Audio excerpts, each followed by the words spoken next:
Episode 235 of the Outdoor Biz Podcast with Chez Chesak from Outdoor Writers Association of America. Brought to you this month by Mountain Hardwear. Mountain Hardwear has been making high-performance gear and apparel for years.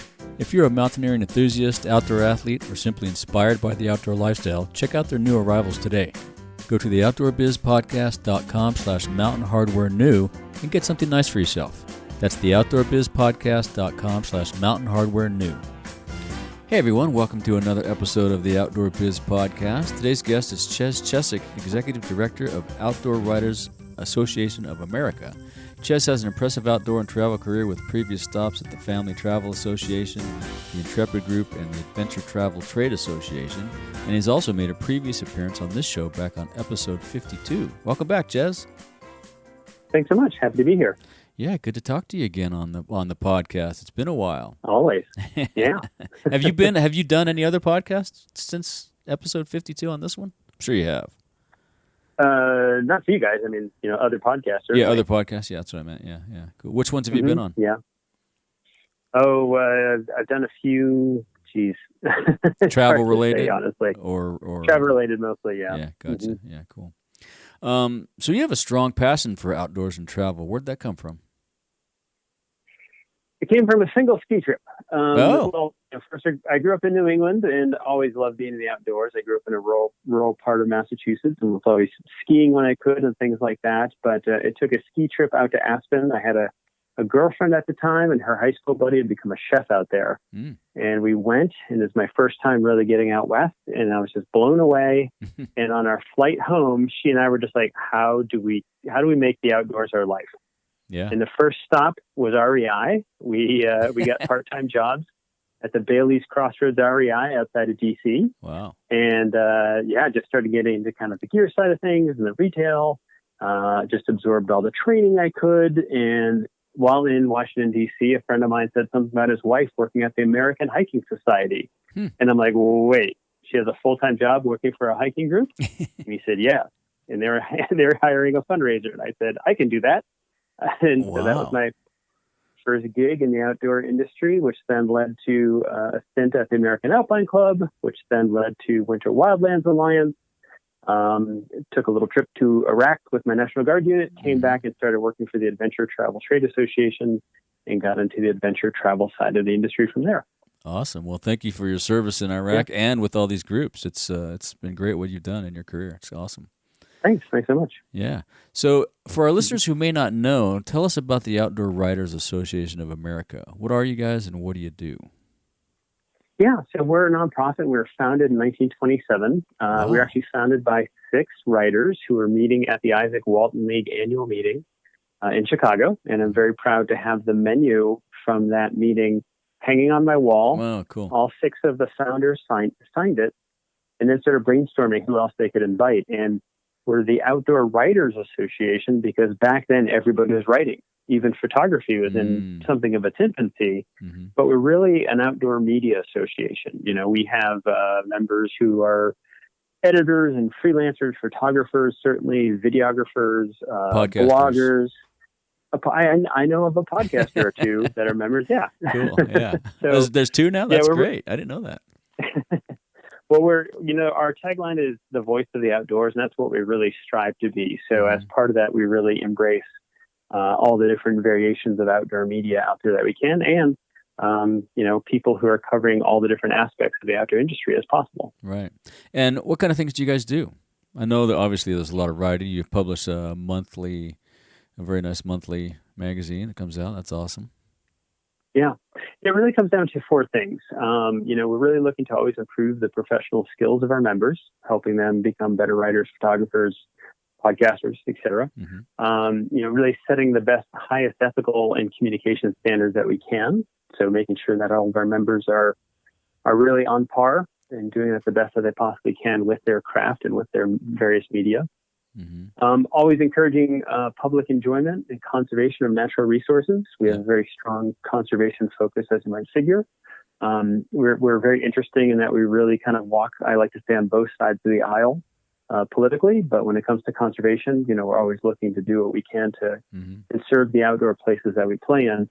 And then the fourth thing is mentoring the next generation of professional outdoor communicators. So really making sure that that next generation has the tools they need to be successful. Cool. And how'd you get involved with these guys?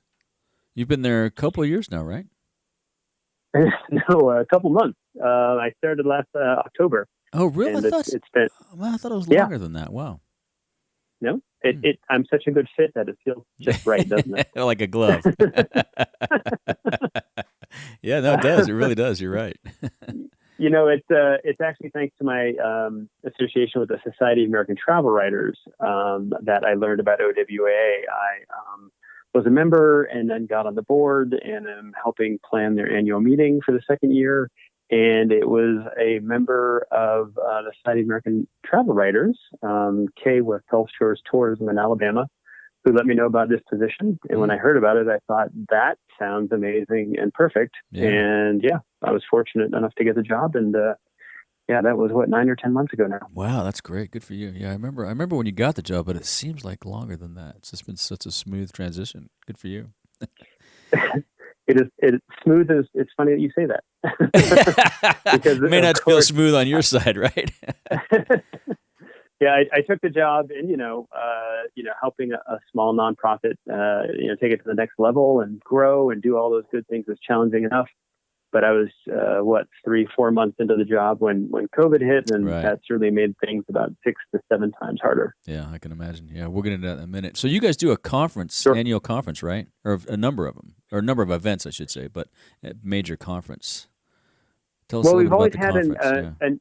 We've always had an in-person conference. And, after 93 or so years, it's been all over the U.S. and occasionally abroad as well. That's really kind of historically has been really kind of the gem of our programming, and really the focal point of a lot of what we do is that event, like a lot of nonprofits, a lot of associations.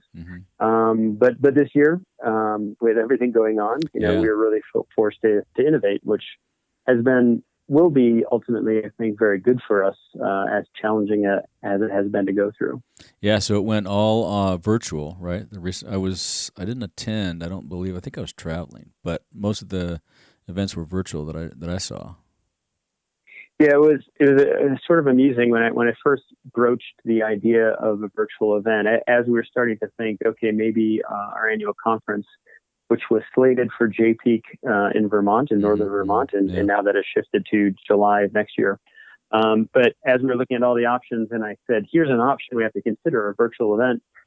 It was just sort of amusing that virtually every person on my planning committee said, that's a non-starter. No way. Wow, that's crazy. Really? We'll never do that. Interesting. Slowly but surely, though, as people started to get comfortable with Zoom calls and started to see other associations and groups putting together virtual meetings, they got comfortable with the idea. And long story short, we had the meeting and people loved it. It was fantastic and eye-opening. With this crisis, we were kind of forced into a corner, which forced us just to innovate and think outside the box and look at options that we hadn't considered before. And now we're realizing that as a nonprofit, as an association, it's just a fantastic opportunity for us to be able to reach out to our members more often. So because of the success of that meeting, we are now planning an annual virtual event. It'll probably be just a day or maybe a day and a half long. Cool. That'll be most likely in February. And then we'll have our traditional event, which generally falls in the June, July timeframe.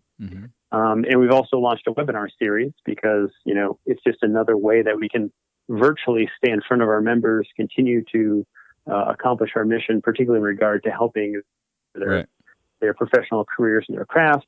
So it's really kind of kicked open a door for us, which was, again, challenging at the time, but ultimately I think it's going to be very, very beneficial to the organization and our members. Yeah, that's huge because audio and video are a part of media. As you say, you're an outdoor media group as opposed to writers. And the beauty of people have heard me say this on the show about the podcast, but even with audio is it can be evergreen, right? It can live up there forever and people can tap back in when they have time if they weren't there originally. But it's also valuable if you can be at the original, webinar. That's cool. That's great. Yeah. Yeah, it allows us to do things that we hadn't been able to do before, because it was all on a Zoom call. recording it is literally as easy as pushing a button. Exactly. So then we have all the sessions. So we think, well, why not put them up on Vimeo? Yeah. So now people can go to Vimeo and search for Outdoor Writers Association there. And all that content is there from our conference. Yep. And if someone isn't a member yet or didn't attend the conference, they can just rent a session for $5 and check it out and see what's going on. Perfect. Yeah, that's great. Yeah. Well, were there some activities you just couldn't pull off through Zoom? I mean, some of the meals and that kind of stuff, but yeah, the happy hour. Did you do a happy hour? We did. Cool. At first, it was another thing that everyone said, "Oh, this is never going to work." We can't do social events. Yeah. But the social events kind of rocked it. Yeah, People loved them. Yeah. And again, it forced us to innovate. Historically, we have a photo scavenger hunt where people take some photos while they're actually at the conference, and then we have to, have somebody review them, and then they put together a presentation and they do a really nice critique. And we had to change that up, but it worked even better virtually. We were able to, tell people beforehand, you have X number of days, here are your themes for your photos. Cool. The judges were able to take a little bit more time and just kind of pulled it together in a more professional environment. Mm-hmm. Other people thought that, a networking event, a social event via Zoom wasn't going to work. And of course, it's nowhere near as good as the real thing. Yeah. But lacking that, it was great. Yeah. People loved it. And they were making all sorts of connections. We had some two women who were new to the organization or had signed up as non-members. And they said, "You guys are great. I'm signing up right now." Cool. Like, oh, okay, great. Yeah, right awesome. on. Good for you. Yeah. The one thing that did not translate well to the virtual world is our annual push-up contest. Oh, we really? talked about it. We tried to figure we tried to figure out how we could do it, but we realized that we just wouldn't have the judging. And I was in the Army. I'm a stickler for my push-ups. And I wouldn't have anybody there doing cheap half push-ups and getting credit for it. So we couldn't do that. Oh, bummer. Well, you have to figure out how to do that next time. Maybe you can have you can send out a push-up challenge and have everybody video themselves in the challenge, and then you could upload it and see who the winner is that way. Might be an option. That's a good idea. I will count. I will not count no reps though. If somebody does not break the plane, I mean, I'm serious about this. Yeah, that's why they can record it, and they go one shot, and I know there's some way to make that pull off. Got to be from the off. side. Yeah, I'm on it. Right. Yeah. Cool. Right on. I like it. We're going to take a little break and give some love to our episode sponsor, Fiverr. When I'm looking for graphic design or SEO help or a social media scheduler, I go to Fiverr. They have a variety of options and services available and never disappoint.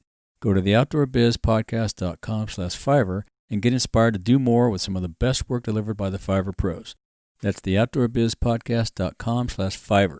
Fiverr is Fiverr. Back to the show. And tell our listeners about the scholarship awards you guys have for young writers. That's pretty cool. Yeah, it's a big part of what we do, and one of the most rewarding. We do, I think, a number of rewarding things, of course, for our members. But I'm always really psyched for anything we can do for that next generation. So we've got the Bodie McDowell Scholarship, and that's really awarded to a couple of students every year. We did actually 8 this year. Wow. And the awards range from $1,000 to sometimes even over $5,000. It's pretty great. Yeah. So it's pretty great to be able to help young outdoor media at that level, and really help them with their scholarship and their studies, and hopefully elevate their careers. Yeah, that's awesome. And we also have the John Madsen Fellowship, which is provides funds to both members and non-members to attend educational events or opportunities. Now, often that really is for us to help subsidize people to come to our own event. But it doesn't necessarily need to be that. We've had other people who said, I really want to attend this photography workshop, or maybe take a particular class, or go to some other conference for some other organization. And if we think that applicant is worthwhile, then, there could be a fellowship there for them. That's great. Yeah. And what are some of the other impacts you've heard that the pandemic has had on members? I mean, I'm sure, obviously people don't travel much. They can't be on site. They can still write, but they can't go cover an event, so to speak. Well, it's really interesting because, a number of our members are freelancers. So that's been tough on them, of course. Yeah. A lot of the blog traffic, depending on what you're covering, has dried up. And a lot of our supporting group the supporting group category of supporters that we have, a lot of those are local tourism boards, and a lot of them have had their funding slashed pretty significantly. But, we have all seen this boom in participation that's going on right now with, so many of the gear manufacturers, bike stores selling out, rod manufacturers, out of inventory and things like that, which is great to see that kind of level of participation. Yeah. We haven't quite seen the reciprocal boom back to maybe the media side of the industry yet. We have a lot of members who maybe have information out there about wildlife and things like that, things that people can do and participate in their own state. But in terms of like freelancers, with that boom, you should see some kind of reciprocal opportunity where people say like, hey, we need more media to cover this because so many people are getting outside. Right. And I think we will see that. It just hasn't quite hit yet. So it's definitely been a challenging time for a lot of our members. Yeah. And a lot of our members too, they might be a full-time writer or editor, but they're working for maybe a state wildlife agency or maybe some other nonprofit. So it's a little bit of a challenging time for our members right now, for sure. Yeah, you really have to get creative as a freelancer. I can attest to that with the podcast. But it's my podcast has exploded in the last couple of months. I'm not really sure why, but it's interesting. Great. Yeah, it's awesome. I'm digging into the numbers and figuring out why and where. But yeah, it's pretty cool. So I think it's you just got to get creative. You got to do more than you think you need to do to get your info out there right now, because it's just so much info out there. So it's challenging. Yeah, and I just wrote an article for our magazine for our members too, because I come from the adventure travel side of the outdoor industry, trying to remind them that might be another opportunity for them. They might be traveling, even if it's just driving to some place to go fishing, hunting, climbing, whatever it might be.